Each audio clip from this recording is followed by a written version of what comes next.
감사하는 것은 이 세상의 사람으로서는 가장 기본적인 도리입니다.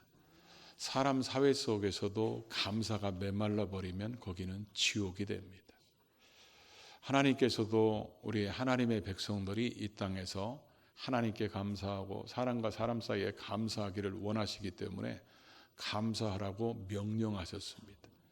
어떤 조건은 감사할 수도 있고 어떤 조건을 원망할까 봐 하나님께서 아예 못 박아서 범사에 감사하라, 이렇게 하나님이 범위까지 정해 놓으셨어요. 그 얘기는 모든 걸 다 감사하라, 그런 말씀입니다. 그래서 감사를 잃어버린 자들, 또 그 감사를 다시 회복하기 위해서 하나님이 만드신 세 가지 절기가 있습니다. 그 절기가 첫째가 무교절입니다.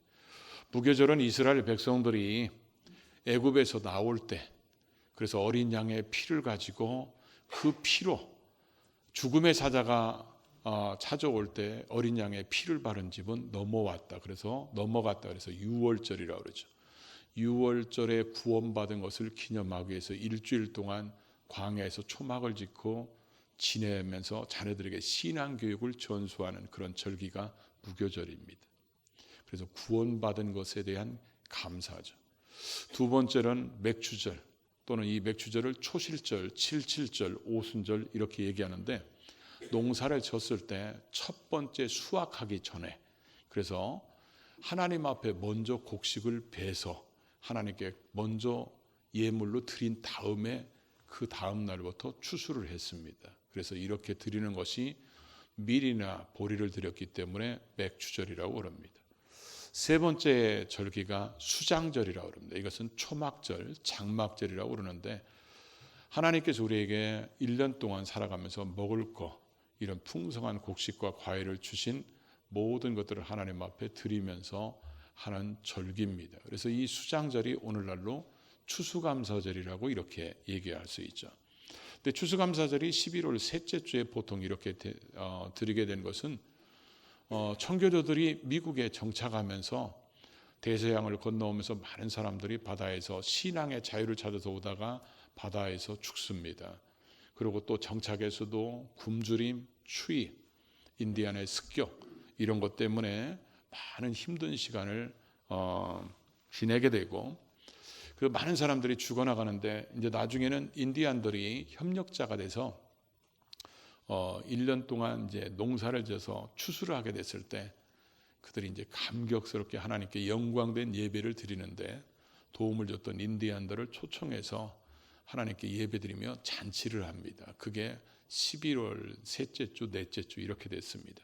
그래서 이것을 1939년에 11월 셋째 주 목요일 날을 이렇게 정해놓고, 또 우리나라에서 복음을 전했던 선교사님들이 11월 셋째 주에 하는 것이 습관에 돼서 11월 셋째 주에 드렸는데, 11월 우리 민속대로 하면 추수감사절은 사실 추석이 돼야 되는데 추석은 약간 이른 것 같고, 또 11월 셋째 주에 하면 어떤 때는 눈 와요.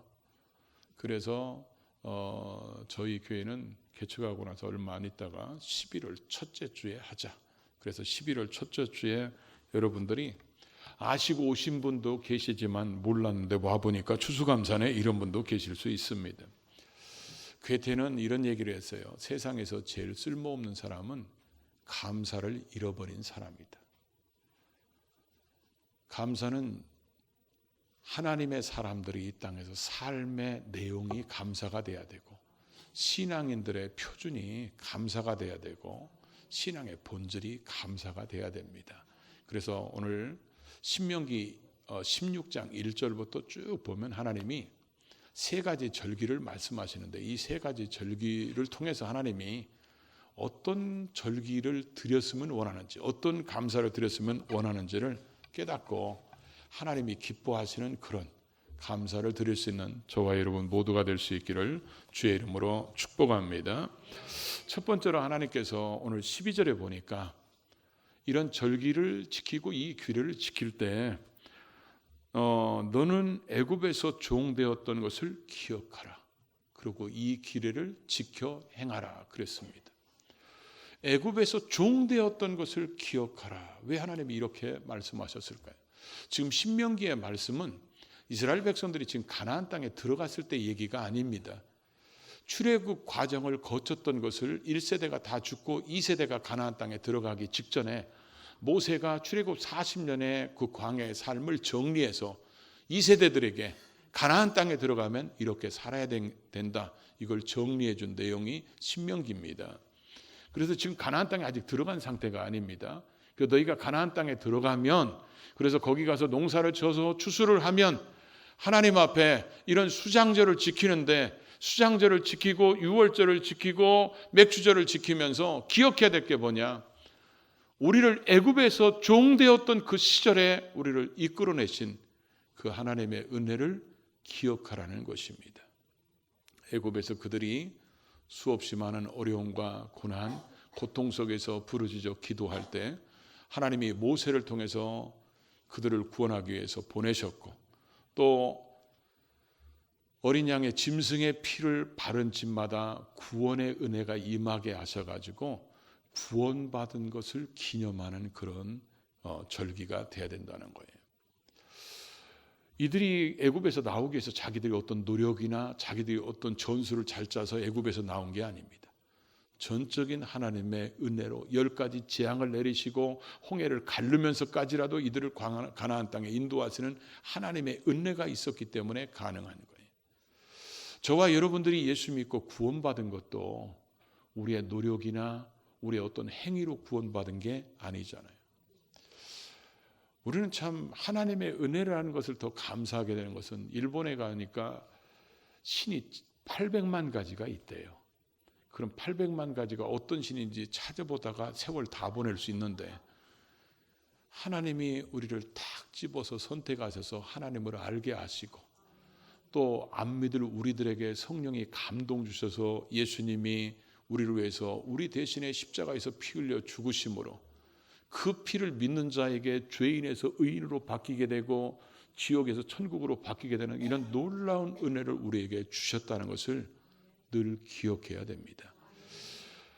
왜 하나님께서 이 절기를 지키면서 애굽에서 구원받았던 것을 기억하라고 하셨냐면요, 우리가 신앙생활하면서 구원의 감격이 우리 심령 속에 살아있으면요, 이 세상이 정말 살만 나거든요. 그런데 구원의 감격을 잃어버리는 그 순간부터 우리는 원망이 생기고 불평이 생기고 이렇게 예배 와도 아멘도 안 합니다. 그러나 우리가 이런 그 구원의 감격이 있으면 어떤 어려운 일이 있어도 주님이 나를 구원해 주신 거, 지금 이 어려운 일에 비하면 이런 건 아무것도 아닌데, 그러면서 그 어려움과 근심, 걱정, 환난, 풍파를 다 이겨나갈 수 있습니다. 왜냐하면 구원의 감격만 살아있으면요, 이 땅에서 두려운 거 하나도 없고 이 땅에서 못 이길 시험 하나도 없습니다. 그래서 하나님께서 늘 구원의 은혜를 잊어버릴 우리들에게 이런 절기를 통해서 구원의 은혜를 기억해서 하나님 앞에 이 절기를 지키라고 말씀하고 있다는 거예요. 우리를 구원해 주신 이 구원의 은혜야말로 우리가 평생토록 감사 제목의 1번으로 와야 되지 않을까요? 그렇죠? 이 구원의 은혜를 뭘로 우리가 만들겠어요? 우리 힘으로는 만들 수 없는 거잖아요. 오직 하나님의 전적인 은혜와 그 사랑이 있었기 때문에 우리가 구원받은 우리들은 하나님 앞에 늘 평생토록 이 구원의 감격을 잃어버리지 않는 것이 신앙생활의 승리의 비결입니다. 늘 구원의 감격이 우리에게 넘칠 수 있기를 주의 이름으로 축복합니다. 두 번째로는 하나님께서 주시는 제물을 예물로 드리면서 하나님께 이 절기를 지키라고 말씀했습니다. 성경은 여호와께서 내게 복 주신 대로 힘을 다하여 힘을 헤아려 자원하는 마음으로 예물을 드리라고 오늘 10절에 말씀하고 있고, 세 번의 절기를 지키면서 빈손으로 오지 마라. 하나님께서 주신 복대로 주복을 주셨으니까 빈손으로 내 앞에서 내 얼굴을 보지 말라, 이렇게 말씀하셨어요. 하나님이 주시지도 않으면서 이렇게 얘기했다면 하나님은 강도입니다. 사기꾼이고. 그런데 하나님이 주셨다는 것을 아는 사람이 누구냐? 믿음 있는 사람이 아는 거예요. 믿음 없는 사람은 하나님이 주신 게 아니라 내가 노력해서 얻었다고 그러죠. 근데 우리가 은혜 속에 살고 믿음 속에 살면 이게 내가 하는 게 아니라는 것을 더 깨닫게 됩니다.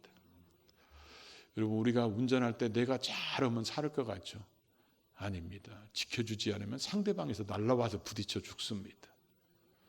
그렇기 때문에 이게 내가 잘하는 게 아니라 나도 잘해야 되지만 하나님이 진짜 지켜줘야 사는구나, 이런 것들을 더 깨닫게 되는데, 하나님이 복을 주신 대로 이렇게 말씀하신 것은 복을 주셨기 때문에 말씀하시는 거예요.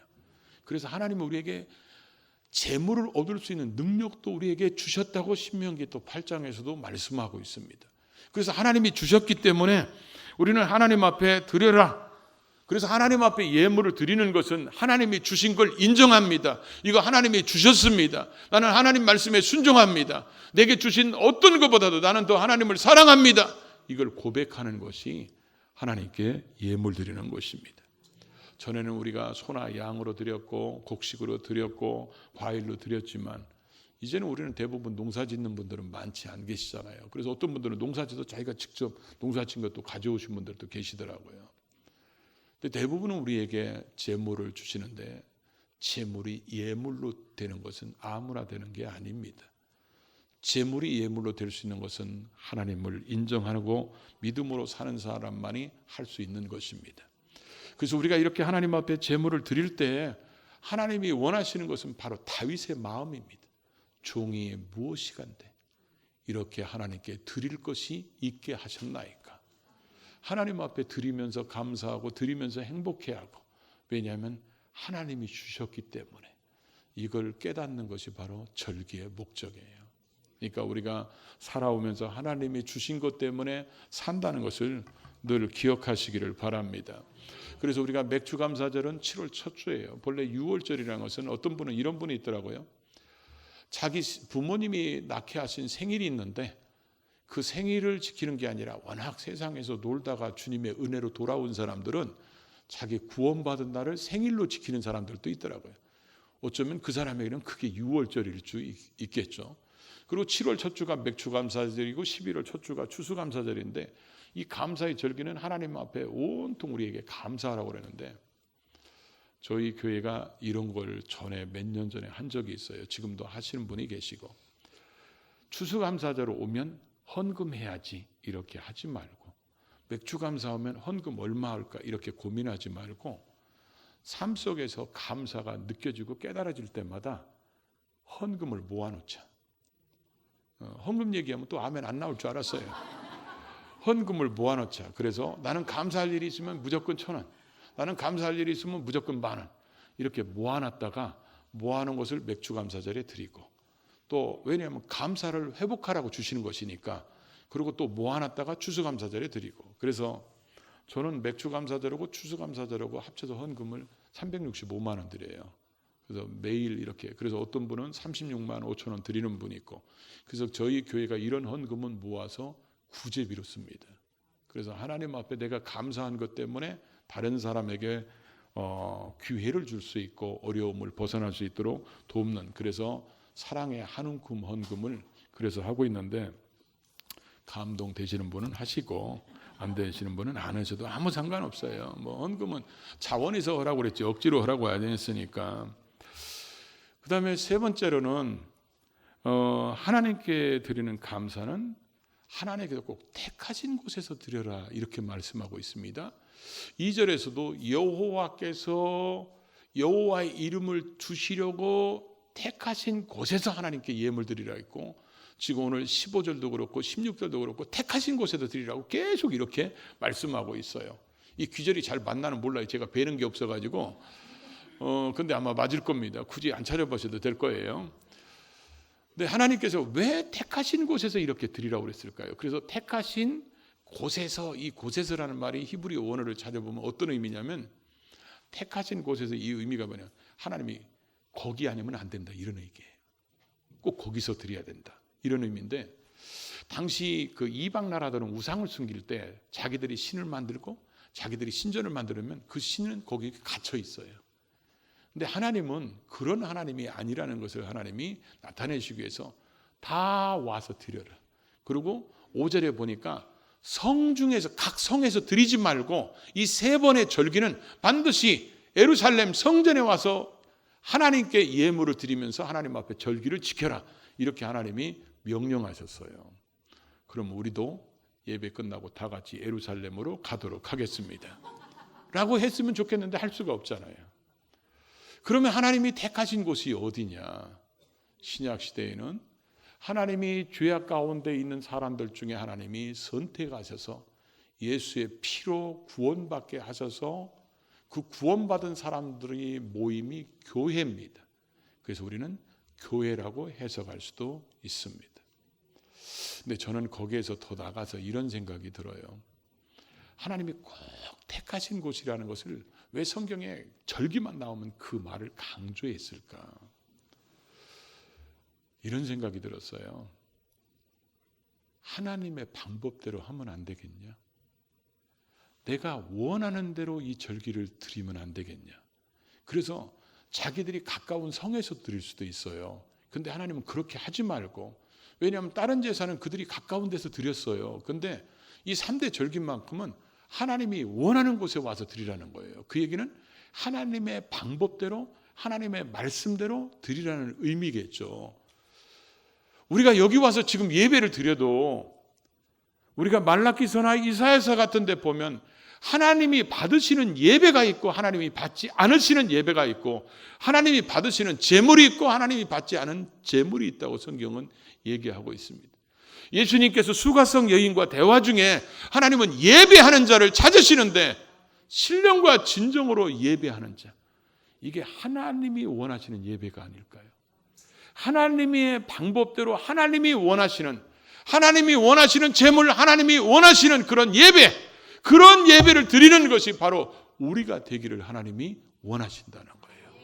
그래서 하나님이 일부러 장소까지 지정하면서 반드시 택한 곳에서 해라는 그 의미는 바로 택하신 곳에 왔는데 그 제물을 받을 수 없는 제물이고 그 예배를 받을 수 없는 그런 심령이라면 그건 아무런 의미가 없을 거예요. 그래서 하나님이 받고 싶으시는 그런 예물과 그런 심령으로 성령 안에서 신령과 진정으로 예배할 때 하나님이 기뻐 받으실 겁니다. 바로 그런 걸 우리에게 말씀하고 계시다는 거죠. 네 번째로는 이 절기를 16장이나 출애굽기, 또 우리가 34장이나 레위기 19장 같은 데 찾아보면 절기를 얘기하실 때마다 하나님이 반드시 빼놓지 않고 얘기한 게 있어요. 그게 뭐냐면 과일을 딸 때는 항상 끝에는 뭐요? 남겨둬라. 밀을 벨 때는 구석에는 반드시 남겨둬라. 그래서 곡식을 베다가 이삭이 잘라지면 땅에 떨어진 걸 뭐요? 줍지 마라. 그렇게 하신 이유가 뭐죠? 고아나 과부나 거류민이나 또 가난한 사람들, 이런 사람들이 먹고 살 수 있는 길을 만들어주기 위해서. 그래서 성경에 보면 나오미의 며느리가 누구죠? 룻이죠. 룻이 이삭 주스러 갔다가 보아스를 만나는 것을 성경에서 우리가 볼 수 있는데, 가난한 사람들은 누가 오늘 여기서 보리 벤다, 밀 벤다 그러면 거기 가서 뒤에 따라가면서 이삭을 주웠습니다. 그래서 그걸로 살았어요. 그들이 먹고 싶은 과일은 하나님의 사람들이 남겨놓은 과일을 따다가 먹었고, 그들이 또 구석 모퉁이를 안 빈 거 있으면 그걸 베다가 먹고 살았어요. 하나님이 사람을 만드시고 사람끼리 살아가는 이 사회 속에서 하나님이 만드신 복지 정책이 몇 가지가 있어요. 그 중에 하나가 바로 신현제도입니다. 신현제도는 쉽게 설명하면 이렇게 얘기할 수도 있겠죠. 예를 들어 제가 땅이 300평이 있는데 이걸로 농사져서 먹고 사는데 자식이 아파가지고 도저히 치료비를 감당할 수가 없어서 이 땅을 팔았어요. 그래서 자식으로 해서 이 돈을 치료비를 썼는데, 문제는 내가 농사져서 먹고 살 수 있는 기반을 잃어버린 거예요. 그러니까 가난이 대물림 될 수밖에 없겠죠.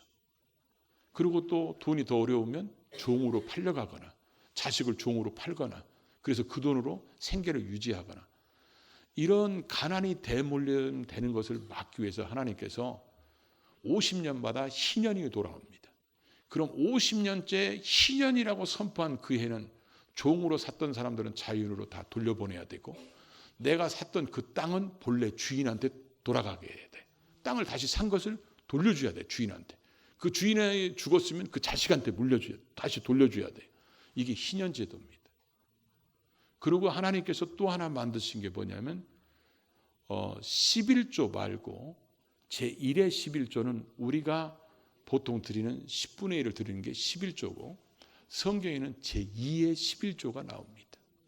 지금 여러분 표정이 지금 어떤 표정이냐면 제2의 11조는 창세 이후로 처음 듣는 표정 같은 그런 얼굴들이에요. 지금 이스라엘 백성들은 예를 들어서 수입이 100만 원이면 10분의 1을 11조로 드렸습니다. 그럼 90만 원 남죠. 90만 원에서 11조를 뗐습니다. 이게 제2의 11조입니다. 이 제2의 11조는 언제 사용했냐면 이 3대 절기에 축제 비용으로 썼어요. 3대 절기에. 그런데 하나님께서 이 축제를 하는데 3년차, 그 다음에 또 6년차 이 두 해는 축제를 하지 못하게 했습니다. 그리고 그 축제 비용으로 떼어놓은 제2의 11조를 다 모아서 구제비로 나눠주도록 이스라엘 백성들한테 맹세를 시켰습니다. 이게 하나님이 가난한 자들을 돕기 위한 하나님의 복지 정책이에요. 세 번째가 이 절기 때 그걸 드리게 했어요. 가난한 자들에게.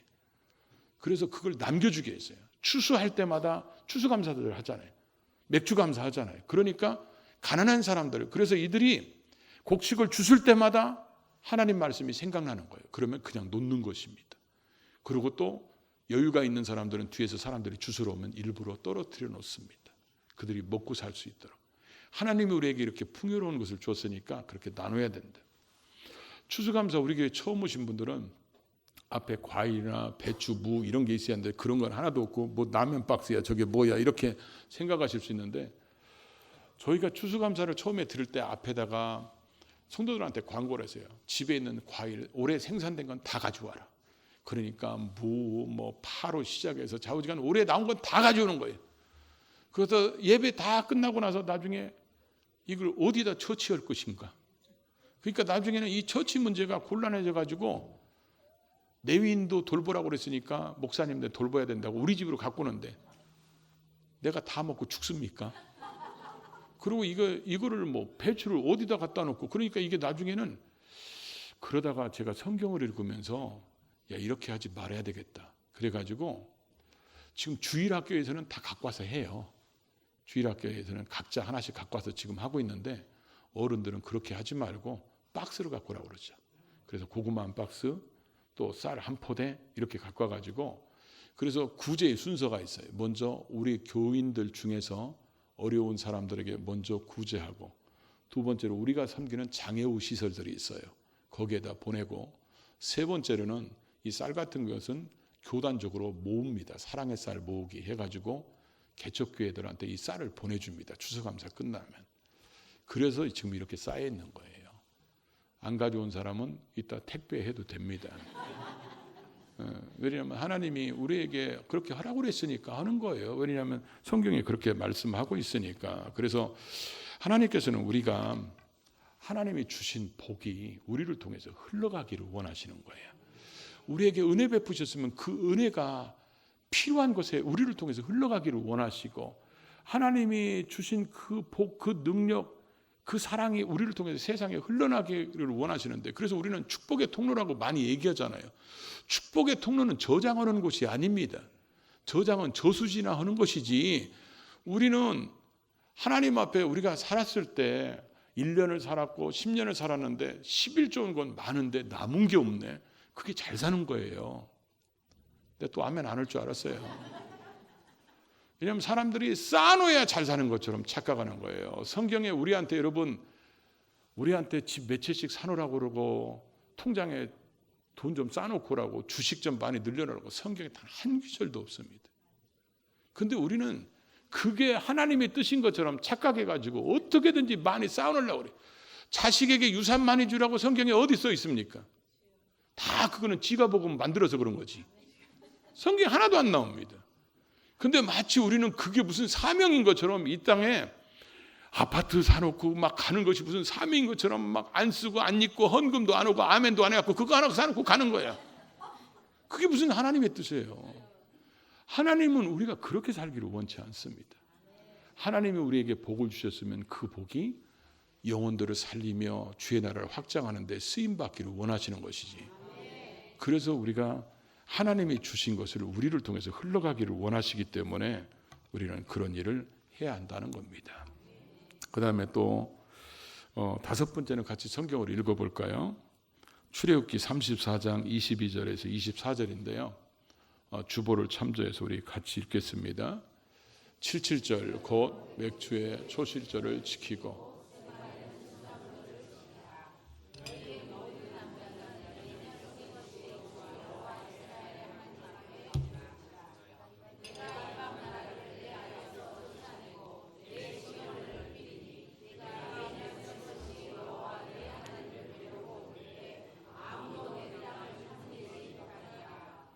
자, 우리가 이스라엘 백성들이 무교절 같은 거 지낼 때는 가족별로 광야를 나갑니다.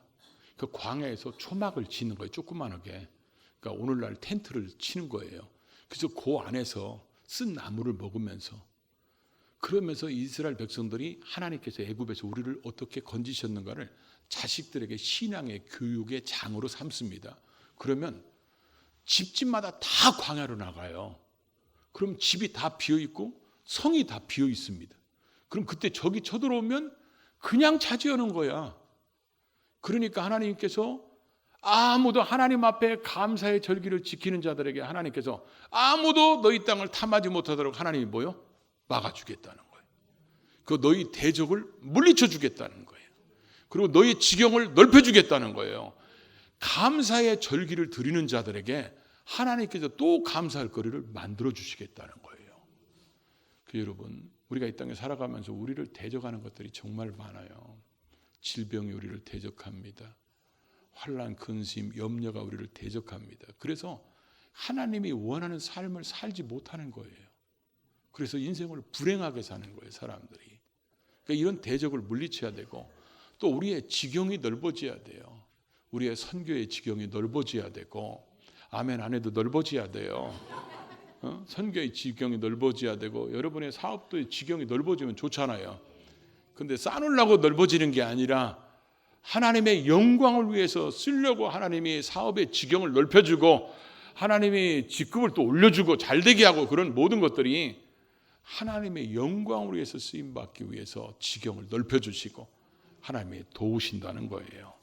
그런 감사했더니 또 감사할 일이 우리 모두에게 넘치기를 바랍니다.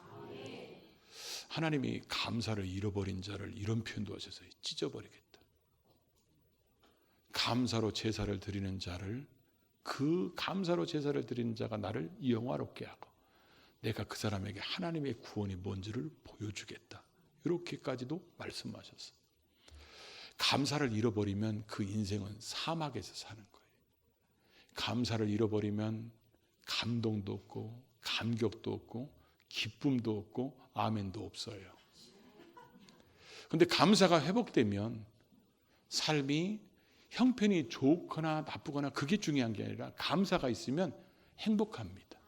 늘 기쁘고 감격스럽고 더군다나 하나님에게 감사가 있어봐요. 신앙이 행복해지지. 사람과의 감사가 있어요. 모든 사람이 소중하게 여기지. 그래서 하나님은 우리가 감사가 회복돼도 정말 행복하게 살기를 원하시는 거예요. 그래서 우리가 감사하면서 살기로 해야 되는 거예요. 복음성가 있죠. 감사하면서 살기로 했네.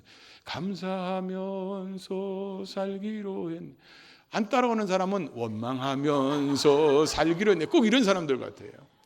우리가 그렇게 살지 말고 감사가 회복돼서 삶이 신앙이 행복한 생활할 수 있기를 주의 이름으로 축복합니다.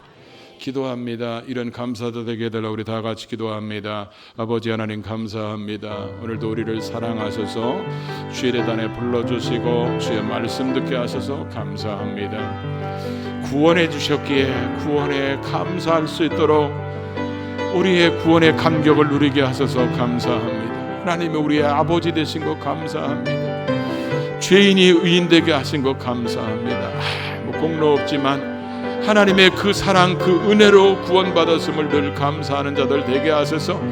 하나님 앞에 감사가 회복된 신앙은 어떤 환난과 핍박과 어려움도 다 이겨나갈 수 있사오니 우리에게 원망 불평이 사라지는 것도 감사하는 것이오매 늘 감사가 회복된 자들 되게 하시고, 우리에게 하나님이 복 주셨기에 주신 재물이 예물로 구별을 되어 늘 하나님 앞에 주님이 주셨음을 인정하고 재물보다는 주님을 더 사랑한다는 것을 예물로 보여드리며 살아가는 우리 모두가 되게 하시기를 원합니다.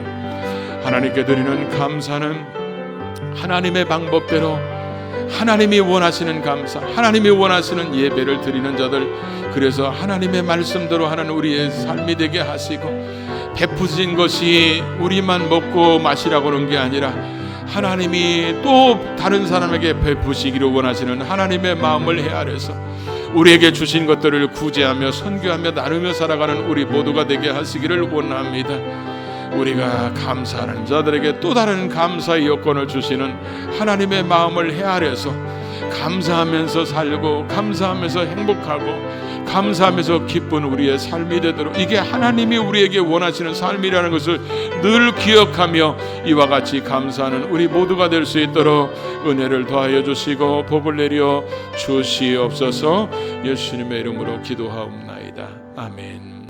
이제는 우리 주 예수 그리스도의 구속의 은혜와 하나님 아버지의 극진하신 사랑하심과 성령님의 감화 감동 내주의 동충만 역사 인도하심이 오늘 말씀을 듣고 감사하면서 살기로 결심한 주의 백성들 머리 위에, 또 저들의 가정생업 범사 위에, 또 비전 위에, 또 우리의 후손과 이 교회와 이 민족과 세계 복음화 위에 이제로부터 영원토록 함께 있을지어다. 아멘.